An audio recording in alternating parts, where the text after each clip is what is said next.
Mr. President. Majority Leader. The Senate is considering the nomination of Judge Brett Kavanaugh to serve as Associate Justice on the Supreme Court of the United States. When the noise fades, when the uncorroborated mud washes away, what's left is the distinguished nominee who stands before us. An acclaimed judge whom peers and colleagues praise in the very strongest terms. A jurist whom the American Bar Association awarded its very highest rating unanimously, well qualified. Here's what the ABA says it takes to earn that distinction. To merit a rating of well qualified, the nominee must be at the top of the legal profession in his or her legal community, have outstanding legal ability, breadth of experience, and the highest reputation for integrity, and demonstrate the capacity for sound judicial temperament. This is the nonpartisan test that my friend, the Democratic leader, among others, used to call the gold standard. Well, Judge Kavanaugh passed that with flying colors. So to be clear, this seal of approval comes from the ABA's Standing Committee on the Federal Judiciary, an independent entity within the organization. Even after the ABA's president tried to play politics with the nomination last week, the Standing Committee reaffirmed its rating yet again. Unanimously well qualified. That's Brett Kavanaugh. So, Mr. President, how did we end up where we are today? How did we get here? How did we get from a chorus of expert praise and professional respect to wild tales of violent gangs, sexual assault rings, fistfights on boats in Rhode Island harbors, and the possibility, get this, of an argument in a college bar?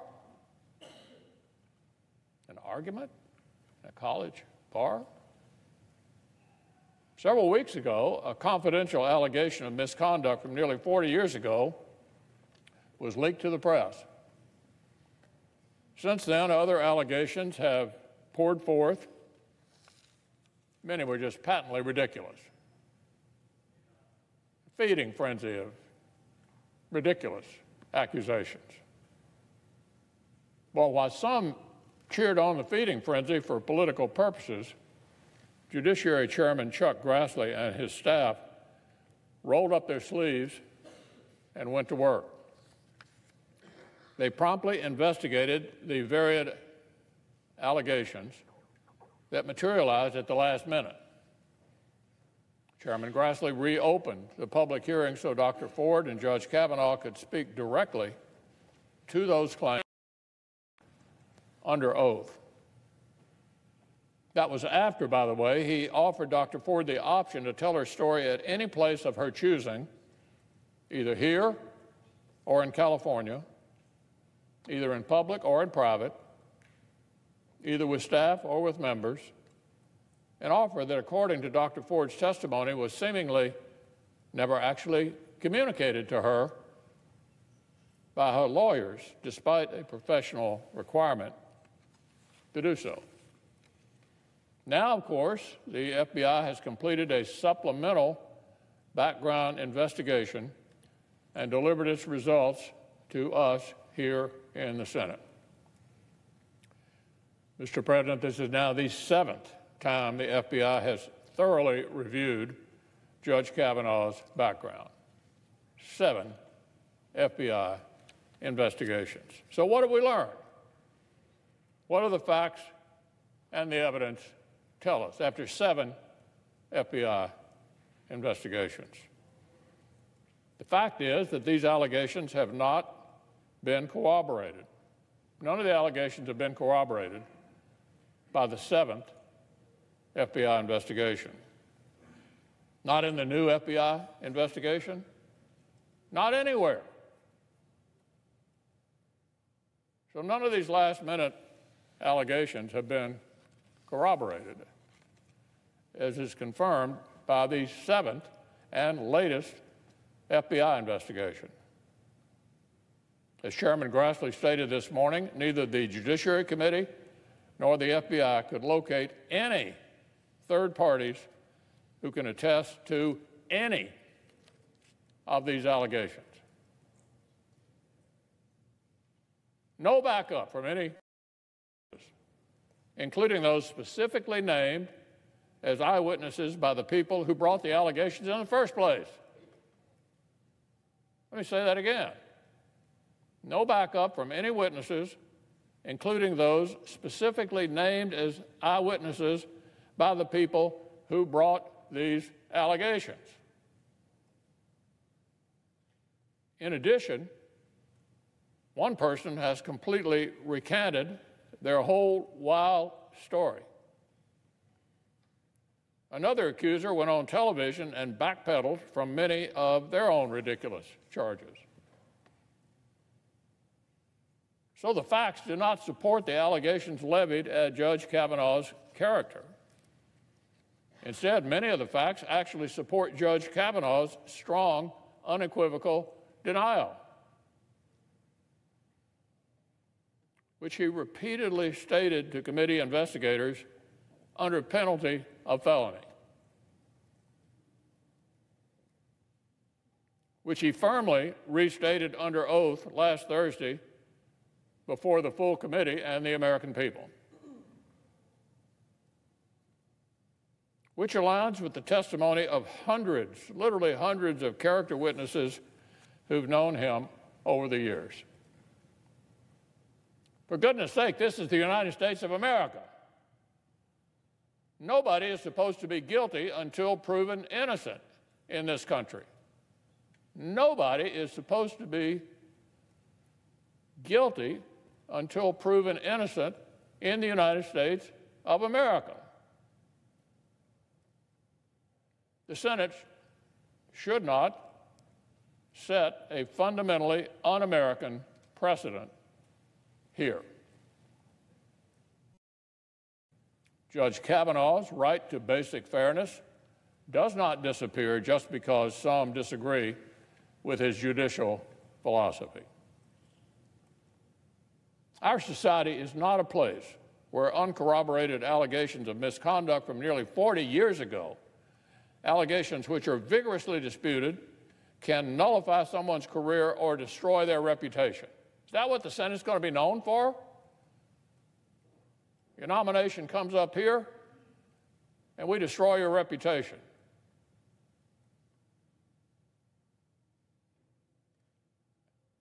That's what the Senate is going to participate in? So above the partisan noise, beyond this shameful spectacle, which is an embarrassment to the Senate, what will endure are the actual facts before us. The actual facts. Upon reviewing them, only one question is left for us to answer. Is Judge Brett Kavanaugh qualified to serve on the United States Supreme Court? Well, Mr. President, there's a good reason the political opponents of this nomination have never wanted to litigate that issue. Oh, no. They don't want to talk about that. There's a good reason why they let the politics of personal destruction run away ahead of the facts in an effort to dodge that very good question. Because Brett Kavanaugh is stunningly and totally qualified for this job. We already know this, but for starters, his academic and legal credentials are second to none. From Yale with honors, then on to Yale Law School, then came not one, not two, but 3 clerkships in our nation's federal courts, ending up with Justice Kennedy.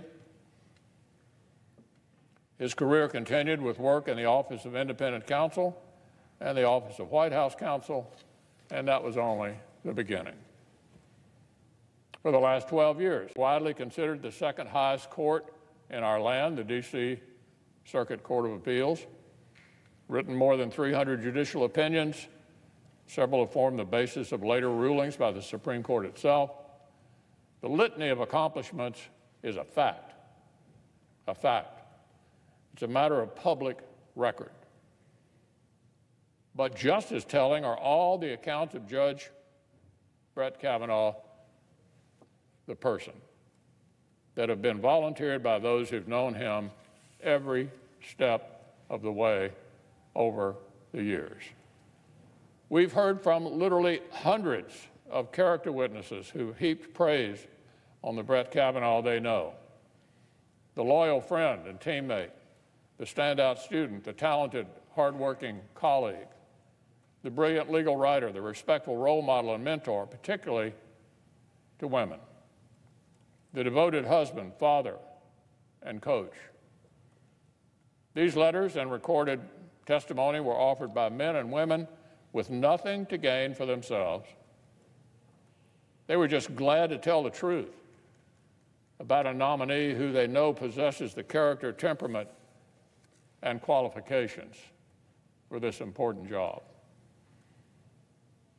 Judge Kavanaugh's professors and others who knew him at Yale describe a true intellect, a leading thinker, a wonderful mentor and leader. One goes so far as saying, it's hard to name anyone with judicial credentials as strong as those of Judge Kavanaugh.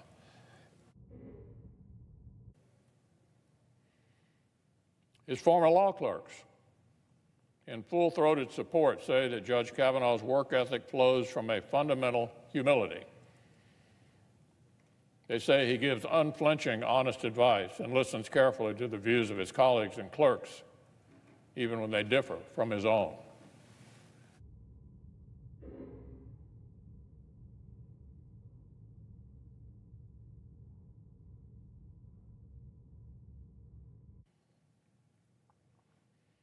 His peers here in Washington of all political persuasions haven't minced their words either. They deem him, quote, unquestionably qualified by his extraordinary intellect, experience, and temperament, and warn the Senate not to miss this opportunity to, quote, put such a strong advocate for decency and civility on our nation's highest court.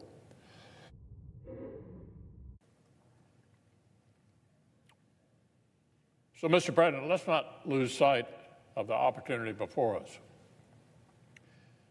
This process has been ruled by fear and anger and underhanded gamesmanship for too long.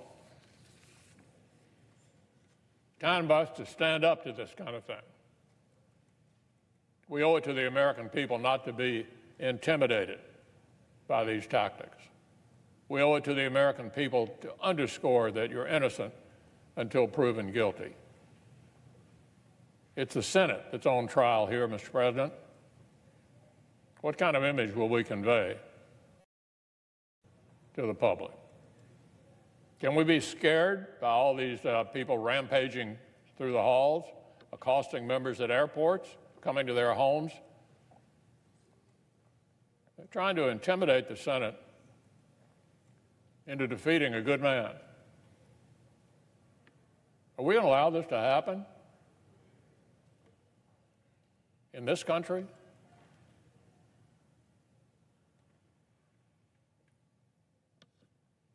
So, we will not pretend that partisan histrionics take away the basic fairness that every American deserves.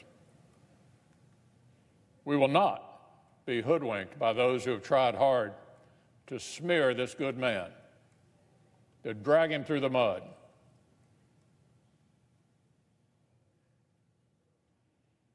And when that didn't work, they turned on a dime and started claiming his real sin was that he spoke up too forcefully in defense of his good name and his family. Oh, they decided he didn't have a judicial temperament because he aggressively defended his good name against this outrageous smear conducted in conjunction with Senate Democrat. Who among us would not have been outraged by having a lifetime record dragged through the mud with accusations that cannot be proven, and a blatant attempt to decide on the part of at least some Senate Democrats that the presumption of innocence no longer applies in this country? What kind of person couldn't have been upset about that? They claim he spoke too forcefully in defense of himself after being accused of such outrageous behavior that cannot be proven. I admire him for standing up for himself and standing up for his family. I'd be shocked if it were not done in an aggressive fashion.